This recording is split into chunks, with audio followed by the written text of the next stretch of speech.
కోతుల బెడదను నివారించేందుకు కొండముంచు అవతారం ఎత్తాడు ఓ సర్పంచ్. మహబూబాబాద్ జిల్లా బయ్యారం మండలం కొత్తపేట మేజర్ గ్రామ పంచాయతీ పరిధిలో కోతుల బెడద ఎక్కువైంది.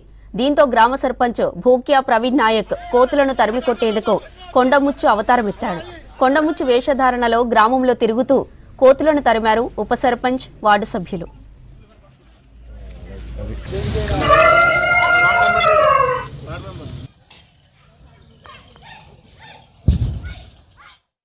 కోతుల బెడద అధికంగా ఉందనే ఉద్దేశంతో ముందుగా ఒక ప్రణాళికతోటి మనం గ్రామంలో మరి కోతుల యొక్క సమస్యని ఏ విధంగా నివారించాలనే ఒక ప్రణాళిక వేసినప్పుడు మరి వార్డు సభ్యులందరూ కూడా ఏకాభిప్రాయంతో మరి ఆ రోజు చెప్పినటువంటి విషయాల ప్రకారం మరి మా గంధంపల్లిలో ఉన్నటువంటి హనుమాన్ టెంపుల్ దగ్గర నుంచి మరి మా గంధంపల్లిలో కొత్తపేటలో ఉన్నటువంటి అన్ని వార్డుల నుంచి కూడా ప్రజలు, వార్డు సభ్యులు, మరి వ్యాపారస్తులు, రైతులు, కూలీలు, అమాలి యూనియన్లకు సంబంధించినటువంటి మహిళలు ప్రతి ఒక్కరు కూడా ఎవరికి వారుగా స్వచ్ఛందంగా వారి ఇళ్ల ముందుకు వచ్చినటువంటి కోతులను తరుముకోవడం జరిగింది.